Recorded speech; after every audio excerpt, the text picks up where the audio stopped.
நீங்கள் பார்த்து கொண்டிருப்பது உங்கள் ஜாஷுவா டிவி. சகல ஜனங்களுக்கும் நற்செய்தி.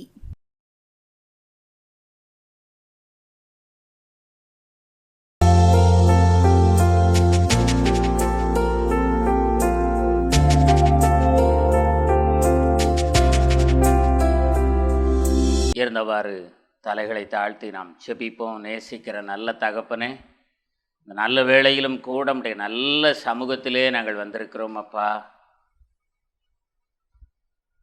எங்களை விட்டு கொடுக்காத ஆண்டவரே, எங்களை விட்டு விலகாத ஆண்டவரே, நாங்கள் உம்மை ஸ்தோத்திரிக்கிறோம், உம்மை துதிக்கிறோம் ஆண்டவரே.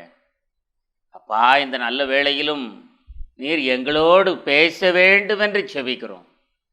உம்முடைய நல்ல கரத்தில் எங்களை தாழ்மையோடு அர்ப்பணிக்கிறோம். அப்பா, அன்பின் கரம் எங்களை வழிநடத்த வேண்டும் என்று செபிக்கிறோம். இயேசுவின் நாமத்தில் செபிக்கிறோம் நல்ல பிதாவே, ஆமென். ஒரு சிறிய பாடலை பாடிவிட்டு தேவ வார்த்தைக்கு நேராக நாம் கடந்து செல்லுவோம்.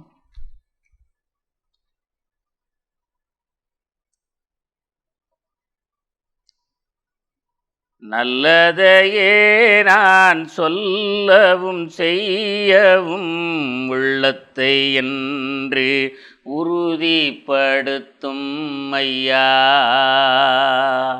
நல்லதையே நான் சொல்லவும் செய்யவும் உள்ளத்தை என்று உறுதிப்படுத்தும் ஐயா. ஆதி முதல் என்னை தெரிந்து கொண்டீ, அப்பாவை நம்பி மீட்படைய. ஆதி முதல் என்னை தெரிந்து கொண்டீ, அப்பாவை நம்பி மீட்படைய. ஆவியினாலே தூய்மையாக்கி அதிசயமாய் என்னை நடத்துகின்றீ. ஆவியினாலே தூய்மையாக்கி அதிசயமாய் என்னை நடத்துகிறீ. அப்பா நன்றி, அப்பா நன்றி, நன்றி நன்றி. அன்பார்ந்த ஜாஷுவா டிவி நேயர்கள் யாவருக்கும் இயேசு கிறிஸ்துவின் இனிதான நாமத்தினாலே நல்வாழ்த்துக்களை ஜீவ வார்த்தையின் வழியாக உங்களுக்கு தெரிவிப்பதிலே மிகுந்த சந்தோஷம். நீங்கள் சுகமாய் இருப்பீர்கள் என்று கர்த்தராகிய இயேசுவின் நாமத்தினாலே நம்பிக்கையாய் இருக்கிறேன். ஆண்டவர் உங்களை ஆசீர்வதிப்பாராக. ஆண்டவர் ஒரு நாளும் குறையில்லாமல் நம்மை நடத்துகிற ஆண்டவர். அந்த ஆண்டவரை விசேஷித்த விதமாய் நம்பிக்கையோடு நாம் பின்பற்றும் பொழுது ஆண்டவர் நம்மை ஆசீர்வதிப்பதற்கு போதுமானவராக இருக்கிறார். இந்த வேளையிலும் கூட நாம் சிந்திக்கும்படியாக தெரிந்து கொள்ளப்பட்ட வேதவசனம் யாக்கோபு எழுதின பொதுவான நிருபம். யாக்கோபு எழுதின பொதுவான நிருபம் 5ஆம் அதிகாரம் 8வது வசனம். யாக்கோபு எழுதின பொதுவான நிருபத்திலே 5ஆம் அதிகாரம் 8வது வசனம். நீங்களும் நீடிய பொறுமையோடு இருந்து உங்கள் இருதயங்களை ஸ்திரப்படுத்துங்கள், கர்த்தரின் வருகை சமீபமாய் இருக்கிறதே. இங்கே நாம் நம்முடைய வாழ்க்கையிலே இந்த வசந்த காலத்திலே ஆண்டவருடைய தபசு காலம் என்று நாம் அழைக்கிறோம், லெந்து காலம் என்று அழைக்கிறோம். இந்த நல்ல நாட்களிலும் கூட ஆண்டவர் நமக்கு கற்றுக் கொடுக்கின்ற பாடம் நீங்கள் பொறுமையாயிருங்கள் என்ற தலைப்பிலே நாம் சிந்திக்க வந்திருக்கின்றோம். அன்புக்குரியவர்களே, நீங்களும் நீடிய பொறுமையோடு இருந்து உங்கள் இருதயங்களை ஸ்திரப்படுத்துங்கள், கர்த்தரின் வருகை சமீபமாயிருக்கிறதே. பொறுமை நம்முடைய வாழ்க்கையிலே மிக மிக அவசியம். இந்த பொறுமையை குறித்து நாம் சிந்தித்து பார்க்கும் பொழுது, பொறுமையாய் இருக்கிறவர்கள் எல்லாவற்றையும் சுதந்தரித்துக் கொள்வார்கள். வேகமாக அல்லது நம்முடைய மனம் தோன்றுகிறபடி அல்ல, ஆண்டவர் விரும்புவது பொறுமையாயிருக்க வேண்டும் என்று விரும்புகின்றார். ஏசப்பாவை குறித்து நாம் வேதத்திலே வாசித்து பார்க்கும் பொழுது அவர் பொறுமையாயிருந்தார், எல்லாவற்றிலும் பொறுமையாயிருந்தார். விபச்சாரத்திலே கையும் களவுமாக பிடிக்கப்பட்ட ஒரு பெண்ணை இஸ்ரவேல் மக்கள் கல் எறியும்படி அவளை கொண்டு வந்து இயேசுவுக்கு முன்பாக நிறுத்தி, நீர் என்ன சொல்லுகிறீர் என்று சொல்லும் பொழுது அவர் பொறுமையாய் தரையிலே எழுதி கொண்டிருந்தார் என்று வேதத்திலே வாசிக்கின்றோம். அவர்கள் கேட்ட கேள்வி வேகம். ஏனென்றால் அவளை கல்லெறிய வேண்டும் என்று எல்லாரும் கல்களை கையிலே வைத்திருக்கிறார்கள். அப்பொழுது ஆண்டவர் பொறுமையாய் இந்த பதிலை சொல்லுகிறார், உங்களில் பாவம் இல்லாதவன் அவளை முதலாவது கல்லெறியுங்கள் என்று சொல்லுகின்றார். எல்லாரும் அந்த கல்லை கீழே போட்டுவிட்டு கடந்து போய்விட்டார்கள் என்று வேதத்திலே வாசிக்கின்றோம். அந்த பெண் இயேசுவினிடத்திலே நின்று கொண்டிருக்கிறாள். அப்பொழுது அவர் சொல்லுகின்றார், நானும் உன்னை தண்டனைக்கு ஏதுவாக நடத்த மாட்டேன், நானும் உன்னை ஆக்கினைக்குள்ளாக தீர்க்க மாட்டேன், நீ போ, இனி பாவம் செய்யாதே என்று சொல்லுகிறார். அன்புக்குரியவர்களே, அவருடைய பொறுமை அவளை காப்பாற்றியது.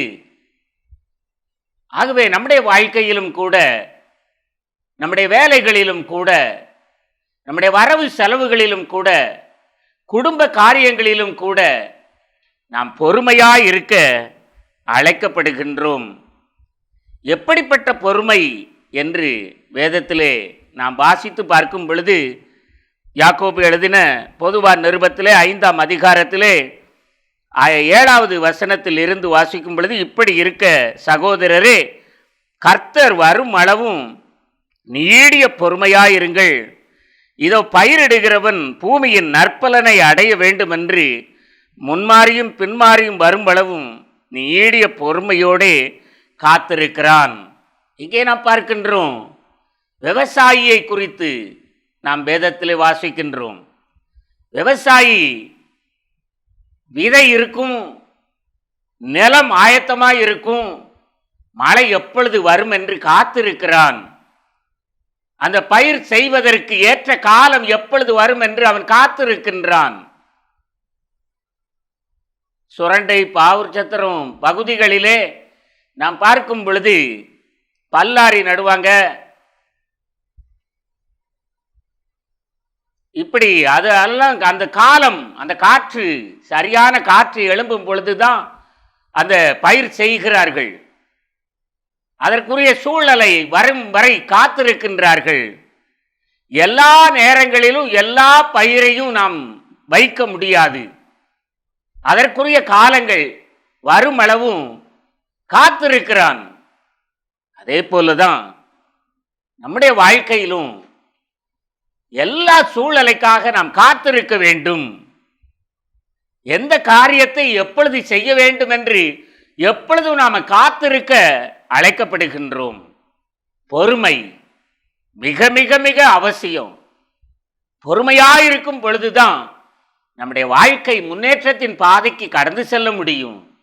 ஆவிக்குரிய வாழ்க்கையிலும் கூட இந்த பொறுமை நம்முடைய வாழ்க்கையில இருக்கும் போதுதான் அது முன்னேற்றத்தின் வழிக்கு கடந்து செல்லும். ஆகவேதான் வேதம் சொல்லுகிறது, சகோதரரே, கர்த்தர் வரும் அளவும் நீடிய பொறுமையாயிருங்கள். அதற்கு ஒப்பனையாக இந்த வார்த்தை எழுதப்பட்டிருக்கிறது, பயிரிடுகிறவன் பூமியின் நற்பலனை அடைய வேண்டும் என்று முன்மாறியும் பின்மாறியும் வரும்பளவும் நீடிய பொறுமையோடு காத்திருக்கிறான்.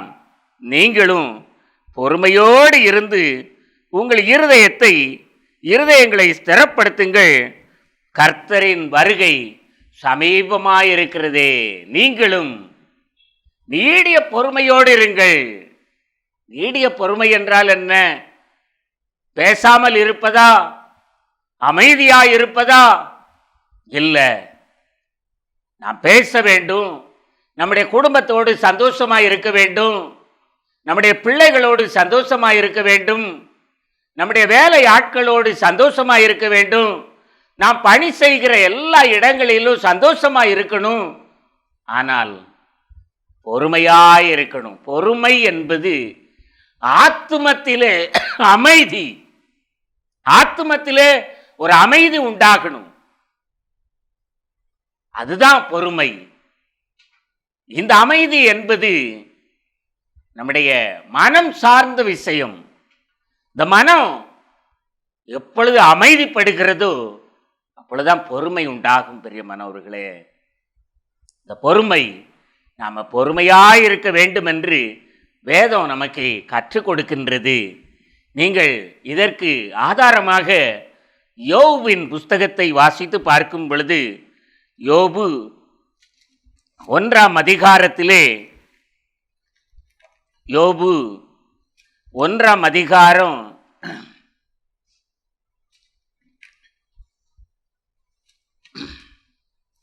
19வது வசனம் முதல் 21ஆம் வசனம் வரையிலும் வாசிக்கும் பொழுது, யோபு 1ஆம் அதிகாரம்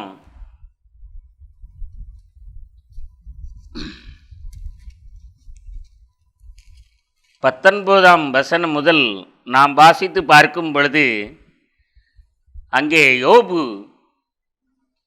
செல்வ சீமானாய் வாழ்ந்து கொண்டிருக்கிறார். பிள்ளைகள், வேலைக்காரர்கள், கழுதைகள், ஆடு மாடுகள் எல்லாம் அவனுக்கு திரளாயிருக்கின்றது. ஆனால் ஒரே நாளிலே அவனுடைய ஆடு மாடுகள் எல்லாம் மரித்து போகிறது.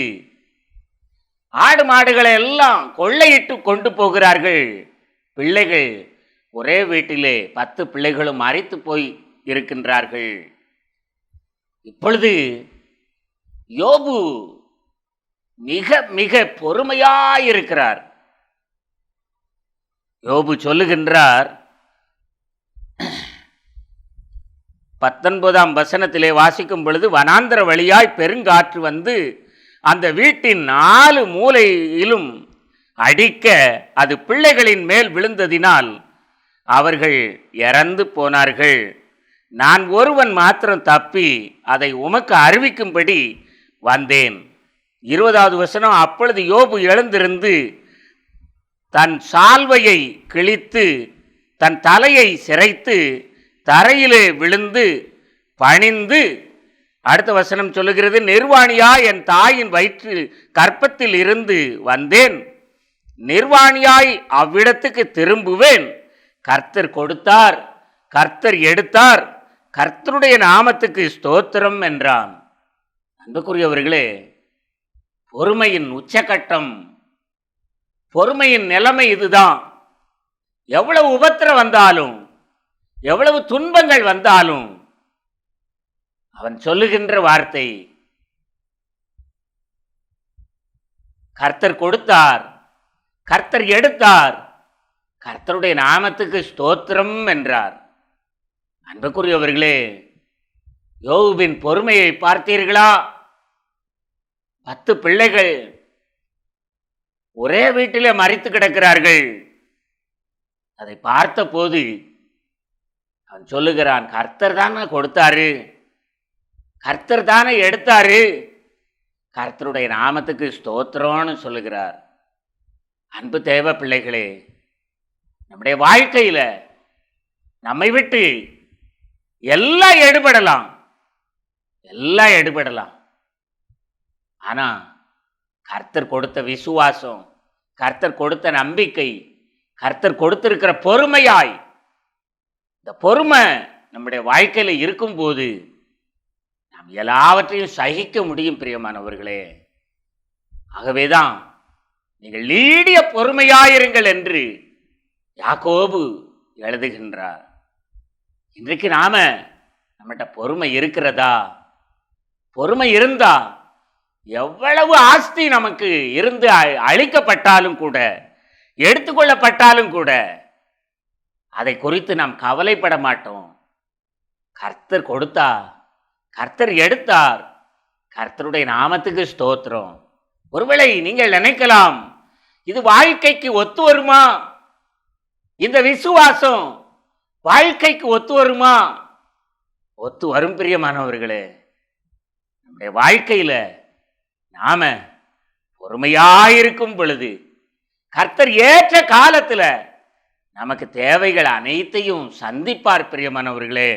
இதே யோபு, இந்த யோபு வாழ்க்கையில எத்தனையோ உபத்திரவம், இன்னும் அதிகமான உபத்திரவங்கள் 2ஆம் அதிகாரத்தில் வாசித்து பார்க்கும் பொழுது அவனுடைய சரீரமெல்லாம் புண்ணு, சரீரமெல்லாம் கொப்பளம்.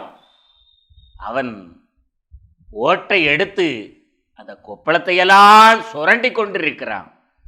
உரு தெரியாமல் ஆகிவிட்டான். ஆனாலும் பொறுமையாயிருந்தான். நீங்கள் யோபு 42ஆம் அதிகாரத்தில் வாசித்து பார்த்தீங்கன்னா, யோபுவின் முகத்தை ஆண்டவர் பார்த்தார். யோபுவின் சுபாவத்தை அவர் பார்த்தார். ஏசப்பா பார்த்தார். ஆண்டவர் பார்த்து அவனை ஆசீர்வதித்தார். மறுபடியும் 10 பிள்ளைகள் பிறந்தார்கள். திரளான செல்வங்கள் அவனுக்கு உண்டாயிற்று. என் அன்புக்குரியவர்களே, நம்முடைய வாழ்க்கையை கொஞ்சம் யோசித்து பாருங்க. பொறுமையாயிருக்கிறவர்கள் பாக்கியவான்கள். பொறுமையாயிருக்கிறவர்கள் மிகவும் மிகவும் ஆசீர்வதிக்கப்படுவார்கள்.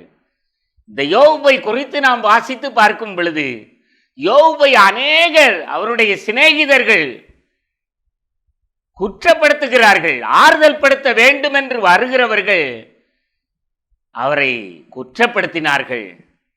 நீர் நல்லாயிருந்தால் இப்படியெல்லாம் நடக்குமா?